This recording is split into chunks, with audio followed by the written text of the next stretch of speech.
On the morning of April 29th, 2001, in Champaign County, Illinois, a farmer named Brent Schaefer climbed into the cab of his brand-new precision planter, turned the key, watched the GPS display initialize, watched the seed monitors come online, watched $180,000 worth of computerized planting technology go through its startup sequence, and then watched the main drive shaft seize solid before he had finished his first pass across the field. 420 acres of Champaign County black ground sat waiting. The planting window was open. Corn that went in the ground the last week of April in central Illinois had, on average, a yield advantage of 15 to 20 bushels per acre over corn planted in mid-May. At the prices Brent was working with, that was roughly $4,000 per day of planting delay. Every day the planter sat broken was $4,000 walking out of his operation. Brent called the dealer in Champaign at 7:18 in the morning. The dealer called the manufacturer's technical line. The technical line determined that the drive shaft failure was caused by a defective component in a new hydraulic clutch system that had been introduced on this model the previous year. They had 3 other reports of the same failure in Illinois that spring. The repair required a replacement component that was in a distribution center in Memphis, Tennessee. The earliest it could be in Champaign was the following Tuesday. That was 5 days away. 5 days at $4,000 per day. Brent sat in the cab of the dead planter for a while, looking out at 420 acres of perfectly prepared ground that needed corn in it and had no way of getting it. He had 2 options. He could wait for the part and plant late, or he could find another planter. He called 3 neighbors. 2 were already in the field with their own equipment. The third had a planter, but it was a 6-row unit, and Brent's fields were set up for a 16-row pass. Using a 6-row planter on his fields would take 3 times as long, and the GPS guidance would not integrate with a machine that old. It would work, but it would cost him another 3 days minimum. He drove down the township road slowly, thinking. He passed Walter Gaines's farm without intending to stop.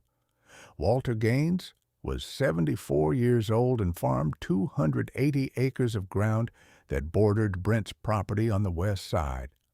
Walter was the kind of farmer Brent drove past without thinking much about, the way you drive past anything familiar that has never required your attention.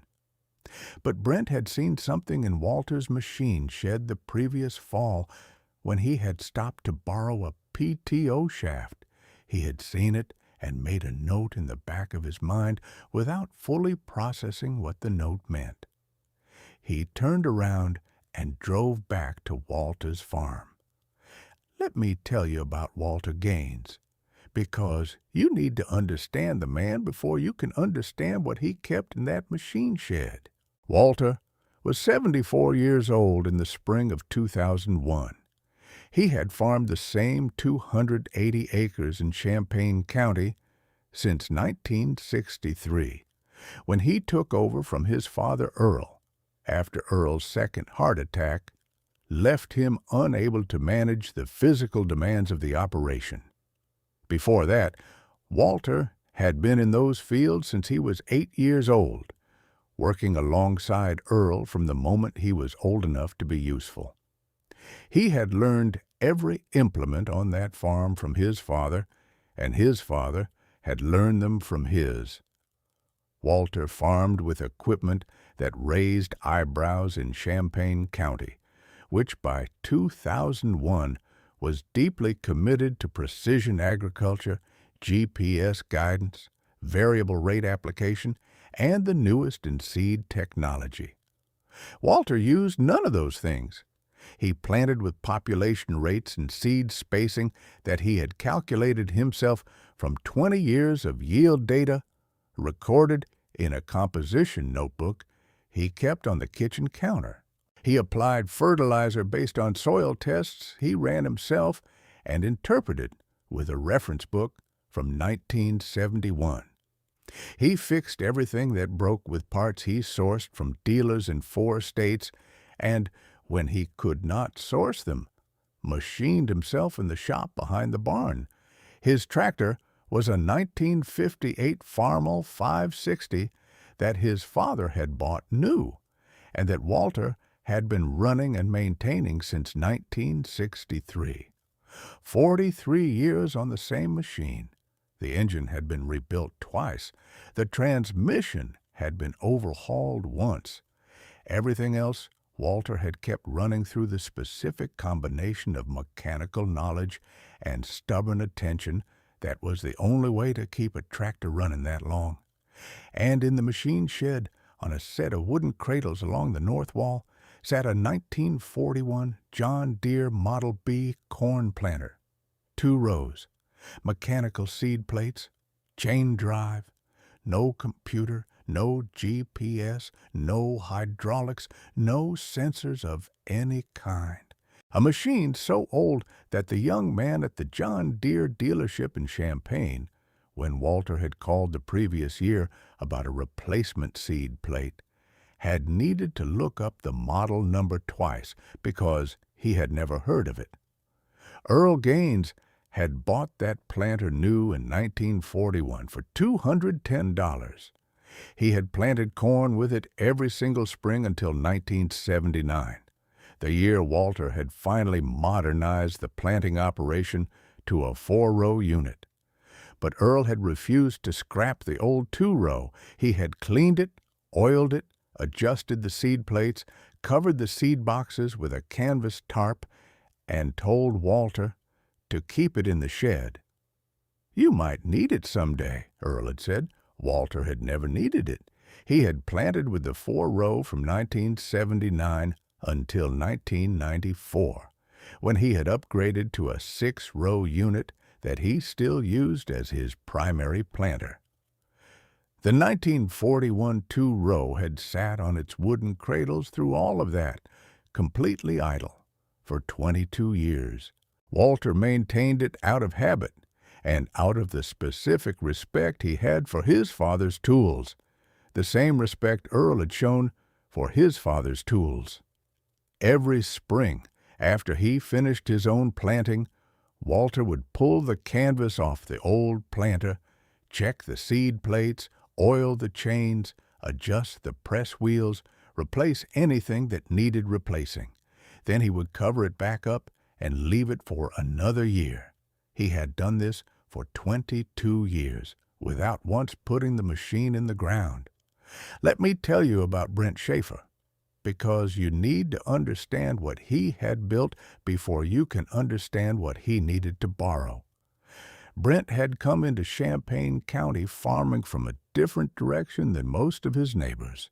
He had grown up on a 200-acre farm his father ran in Vermilion County, gone to the University of Illinois for an agriculture degree, worked 3 years for a farm management company in Decatur, and then come back to farming in 1986 with the specific combination of formal education and management company experience that made him think about farming the way a business manager thinks about a production operation. He was not sentimental about equipment. He was not interested in keeping things that had been replaced by something better. He was interested in input costs, yield optimization, market timing, and the return on every dollar his operation spent. By those measures, a $180,000 precision planter with GPS variable rate capability and individual Roush shutoffs was not an extravagance. It was a tool that paid for itself in yield improvement over 7 years, if it performed as advertised. He had bought it in March of 2001. He had used it exactly 4 hours before the drive shaft seized. Brent turned into Walter's farm lane at 8:30 in the morning. Walter was at the machine shed, greasing the front axle of the 560. He looked up when Brent's new pickup came in, watched him park, watched him get out without his usual purposeful stride. Walter had seen Brent walk across a yard before. He always walked like a man who had somewhere specific to be and knew exactly how long it would take to get there. This morning, he walked like a man who was not sure he wanted to arrive. Walter waited. Brent stood at the machine shed entrance and looked at the old planter on its cradles. The green paint worn to bare metal at the corners, the wooden seed boxes, the chain drive exposed and oiled, the press wheels with their original rubber intact, still round, still firm after 60 years. "Is that thing still functional?" Brent asked. Walter set down his grease gun. He knew what Brent was asking without needing to hear the rest of it. He had been watching Brent's new planter sitting dead in the field since 7 that morning. He lived close enough to see it from his porch. "It planted last spring," Walter said. "I run it through every year." Brent looked at it. "It is a 2-row unit." "It is. I have 420 acres. I know you do." Brent looked at Walter. Then he looked back at the planter. With that, he said, "At your field speed, on my ground." He was calculating out loud. How long to plant 420 acres? Walter thought about it. He walked to the planter and crouched beside the drive wheel, checking something only he could see. 4.5 days if the ground cooperates, he said. Maybe 5. Brent had been hoping for 3, but 3 was not available. 4.5 was. "What would you want for it?" Brent asked. "To borrow it." Walter stood up and looked at him. He had the same expression he always had, the mild disapproval turn of the mouth that was not actually disapproval at all, just the way his face sat. "I will run it for you," Walter said. Brent stared at him. "You will run it? It is my planter. I know how it behaves. I know when the seed plates are skipping and when they are not. I know the sound it makes when the chain is right and when it is not." He looked at Brent. "You would not know those things. You would plant 100 acres before you figured out there was a problem." Brent thought about arguing. He was not a man who liked operating equipment he did not control. But the math was simple. Walter knowing the planter was worth the loss of control. "What do you want for your time?"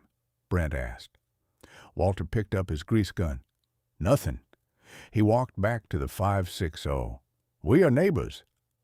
He crouched beside the front axle again. "Come back at noon. I will have it hooked up. Let me pause here and ask you something. Have you ever needed something from someone you had dismissed? Have you ever stood in a doorway asking for help from a man you had driven past 100 times without looking?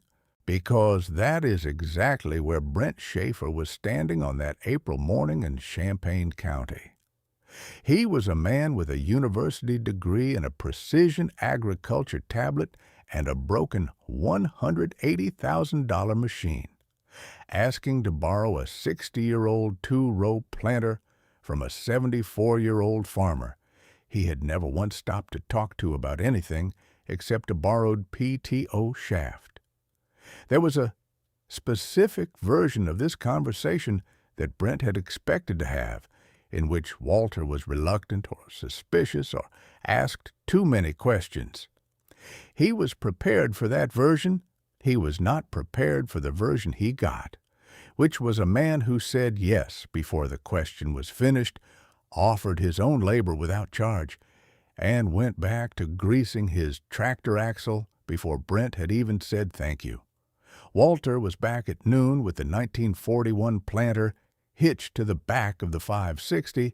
He had filled the seed boxes from Brent's seed supply, checked the seed plates for each hybrid variety Brent was planting, adjusted the population rates using the mechanical plate changes that were the only way a 1941 planter knew how to make that adjustment.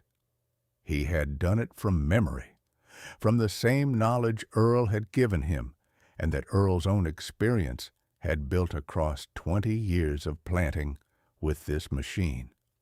Brent walked out with him to look at the planter setup. He studied the seed plates. He looked at the spacing markers. He looked at the press wheels. "How accurate is it," Brent asked, "compared to the precision unit?" Walter looked at him over the hood of the 560. "My grandfather's fields used to yield within 4 bushels per acre of the county average with this machine," he said. "Earl's fields were consistently above the county average by 12 to 15 bushels. Mine have been above average every year since 1963. He paused. "I do not know what the GPS adds, but I know what this planter does." Brent looked at the machine.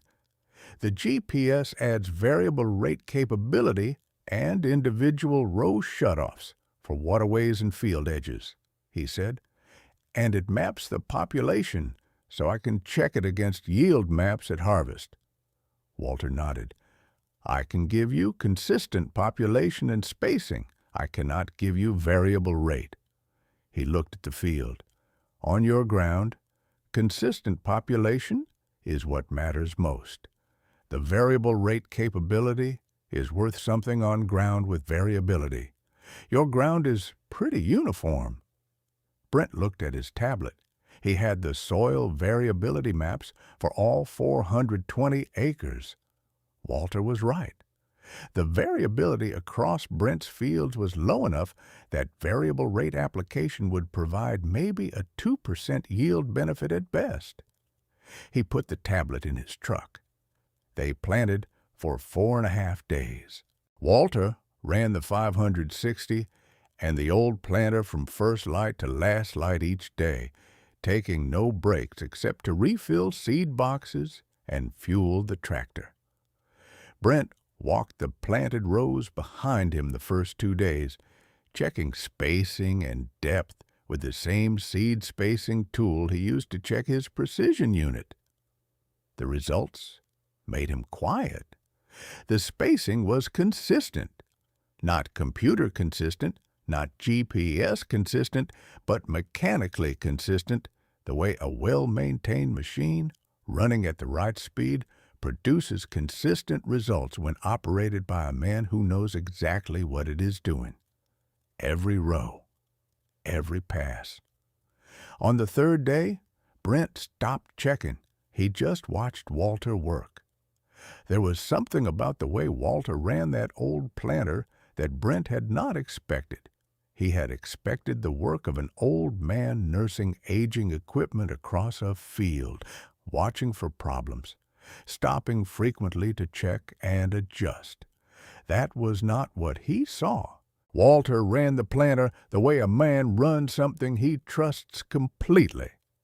He watched the field ahead of the tractor, not the equipment behind it. He made his adjustments while moving by feel and by sound, the way a musician makes corrections to his playing without stopping the music. At the end of the 2nd day, as the light was going and Walter was hooking up the seed fill auger for the morning, Brent stood at the edge of the planted ground and looked back at 2 days of work. The rows were straight. The population was right. The seed depth, where he had checked it, was consistent within 1/8 of an inch. His $180,000 machine with GPS guidance could hold seed depth to within 1/16 of an inch. Walter's 1941 planter, with mechanical seed plates and a man who knew it, had held it to within 1/8. Brent stood there doing the math on what that difference was worth in yield, and he had to acknowledge that the answer was smaller than the price difference suggested.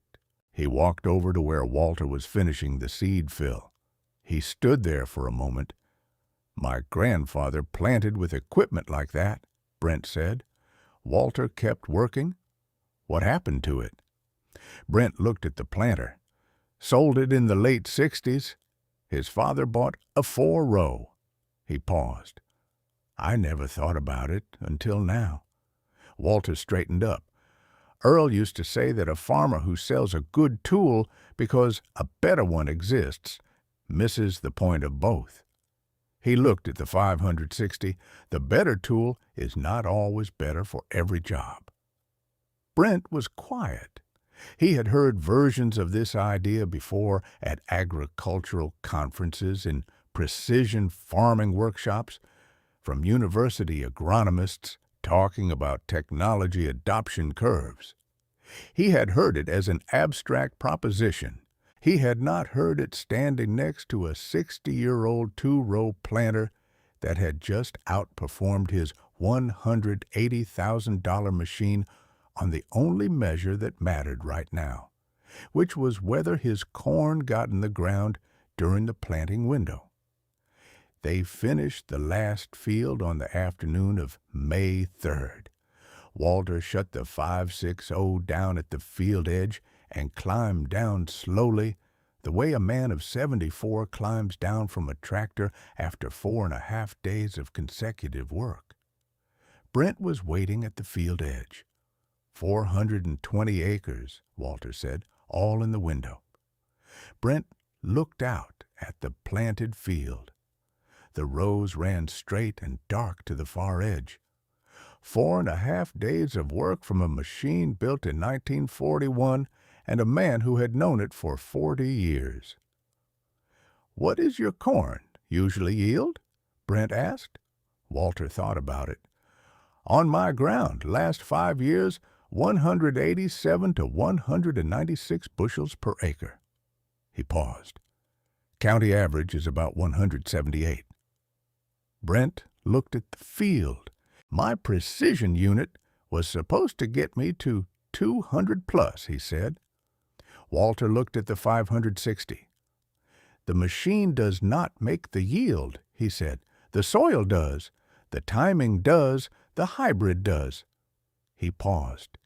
"The machine just puts the seed where it needs to go. If it does that right, the rest is between you and the weather." Brent drove home and called the dealer. The replacement part had arrived in Champaign that morning, 2 days early. The dealer could have the planter running by Tuesday. Brent told him he did not need it Tuesday. He had finished his planting. Let me tell you what happened at harvest in the fall of 2001, because that is where the story comes back to itself. Brent ran his combine across the fields that Walter had planted with the 1941 John Deere in October of 2001. He had the yield monitor running on the combine, mapping every pass, recording every bushel. He had been doing this long enough to know his fields well. He knew which corners ran high and which ran low. He knew the field along the drainage ditch that always underperformed, and the field on the high ground to the east that consistently led his yield map. When he pulled the data off the yield monitor that evening and sat down with it, the numbers from the fields planted with the 1941 were indistinguishable from the fields he had planted with the precision unit in previous years. Not slightly worse, not within an acceptable margin, indistinguishable. He sat with that data for a long time. Then he drove to Walter's farm. Walter was in the machine shed, pulling the canvas back over the 1941 for winter storage. He had already cleaned it, oiled the chains, checked the seed plates, done the same annual ritual he had been doing for 22 years. The planter sat ready for the following spring the same way it sat ready every spring, the same way Earl had left it ready at the end of every season. "Walter," Brent said, "my yield numbers are in from the fields you planted." Walter kept pulling the canvas. "I figured they would be." They match my previous years. Brent stood in the shed doorway. Not close? Match. Walter smoothed the canvas across the seed boxes. Your ground is good ground. He looked at Brent. That planter puts the seed in right. Good ground and right planting make the yield. It was true in 1941. It is still true. Brent looked at the canvas-covered planter, at the shape of the seed boxes under the canvas, the press wheels at the back, the drive chain housing along the side, a machine 60 years old that had just produced the same yield results as a machine that cost $180,000 and broke on its first day. What do you want for it? Brent asked. Walter looked at him. It is not for sale. I know. Brent shook his head. I am asking because I want to know what you think it is worth. Walter considered it. My grandfather paid $210 for it in 1941. My father planted with it for 38 years. I have maintained it for 40 years. He looked at the canvas. It has never missed a planting season when it was needed. He paused. What is that worth? Brent thought about it. More than $180,000, he said. Walter nodded. That is what I think, too. He tucked the last edge of the canvas under the seed box and walked to the shed door, ready to close it for the season. If you want to know what Brent Schaefer did the following spring, and what he asked Walter to teach him, subscribe to The Honest Farmer and tell me in the comments where you are watching from. Tell me about the oldest piece of equipment your family ever kept running and what it ended up being used for. The following spring, Brent's precision planter was repaired and running. He used it for his first 300 acres, the way he had planned. Then he stopped at Walter's farm on a Saturday morning in early May. He did not come to borrow the planter. He came to learn how to run it. He spent the morning in Walter's machine shed while Walter walked him through the 1941 John Deere from front to back.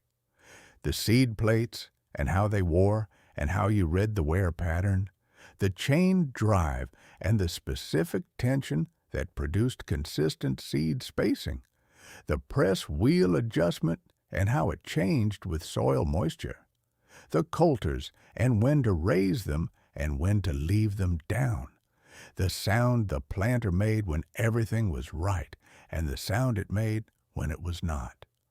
Walter talked the way Earl had talked to him, directly and without embellishment, the way you talk when you're describing something you know completely and want someone else to know completely too. It took 4 hours. Brent took notes on his tablet, then stopped taking notes and just listened. When they were done, Walter put the canvas back over the planter and they walked out of the shed into the May morning. Why are you teaching me this? Brent asked. I am not going to use that planter. I have a precision unit. Walter looked at the field beyond the barn. Your precision unit is going to break again, he said. Everything breaks. He looked at Brent. When it does, you will know what to do. Brent drove home.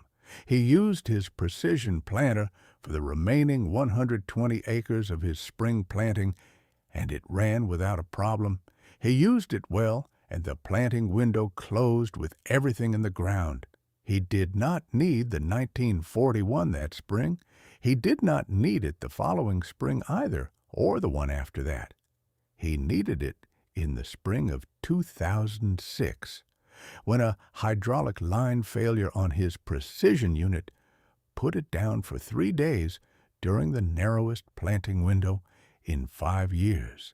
He knocked on Walter's door at 6 in the morning, and Walter was already in the machine shed, pulling the canvas off. I heard your machine go down yesterday, Walter said. Brent stood in the doorway. You heard? Word gets around. Walter was checking the seed plates, the same check he made every spring. "You know how to run it now." "I do," Brent said. "Then hook it to your tractor and get in the field." Walter handed him the seed plate wrench. "I will come out at noon to check your work." Brent planted 180 acres over 2 days before his precision unit was repaired. When Walter came out at noon on the first day and walked the planted rows, he crouched down and checked the seed, spacing the way he always checked, by feel and by count, running his hand along the soil to find each kernel. "Consistent," he said. He stood up. "Your grandfather would have planted it the same way." Brent looked at the rows running straight across the Champaign County ground. "I hope so," he said. "Let me tell you about Walter Gaines's last years, because the story does not end in a machine shed." Walter farmed his 280 acres until 2008, when he was 81 years old and his knees had decided they were done with tractor cabs. He turned the operation over to his daughter Carol, who had been farming alongside him since 1998. The 560 went with the farm. The 1941 planter went with the farm. Carol still has it. She plants with it every spring when her modern equipment is running, not because she has to, but because it keeps her current on what it does and how it works. She has her grandfather Earl's knowledge of it now, passed through Walter to her, and she intends to pass it to her own son when he is old enough to learn it. The precision planter that seized on April 29th, 2001 was replaced with a newer model in 2004. That model was replaced again in 2009. Brent has had 4 precision planters since 2001. Each one represents a different technology generation, a different set of capabilities, a different set of failure modes. The 1941 John Deere Model B planter has had 1 seed plate replaced since Earl bought it new. Everything else is original. It has never failed to plant when it was put in the ground. Brent Schaefer still farms the same 420 acres in Champaign County. He still uses precision planting technology. He still maps his yield data and runs his variable rate applications on the fields where variability justifies it. He is a good farmer, and he uses good tools. He is also the only large-scale precision ag farmer in Champaign County who can tell you the name of every mechanical part in a 1941 John Deere corn planter, what each one does, and what sound it makes when something is wrong with it. He learned that from Walter. Walter learned it from Earl. Earl learned it from the machine itself, across 20 years and 40 seasons of planting the same Champaign County ground. That knowledge does not show up on a yield map.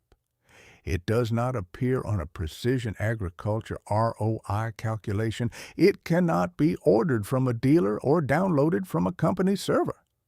It lives in the hands of the person who learned it and the willingness of that person to pass it on. Walter Gaines died in 2012 at the age of 85.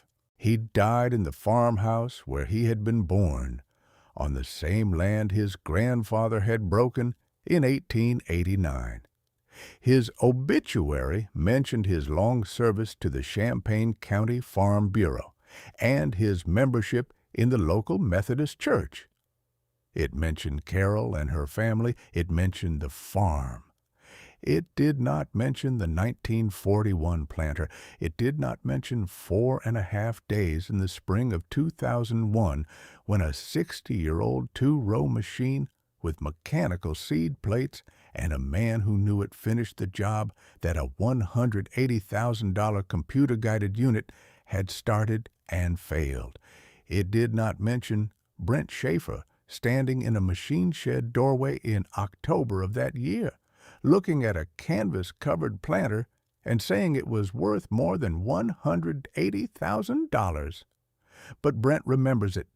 He told his own son the story last spring while they were checking the precision unit before planting.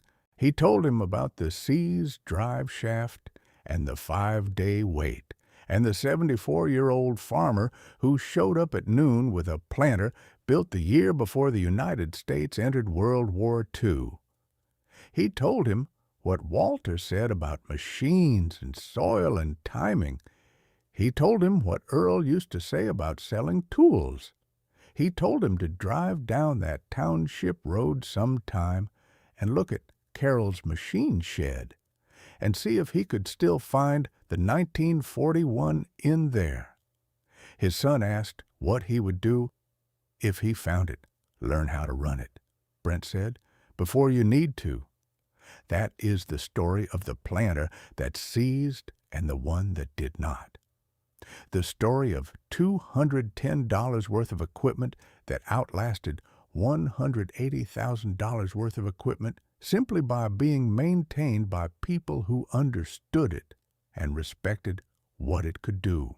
The story of a morning in April when everything Brent Schaefer thought he knew about old tools got tested against everything Walter Gaines had learned from a man who planted corn with that same machine when Franklin Roosevelt was president.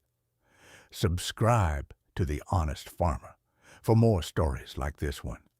Stories of the tools that outlasted the tools that replaced them. Of the knowledge that does not expire just because the equipment does. Of the farmers who kept what everyone else scrapped and were glad they had it when the day came that proved why. Hit the bell so you do not miss the next one. Tell me in the comments, what is the oldest piece of farm equipment your family ever kept running, and what did it end up saving? The 1941 John Deere is still in the shed. The canvas is still over it. The seed plates are still ready. Some things do not become obsolete. They just wait for the morning when everything newer is broken.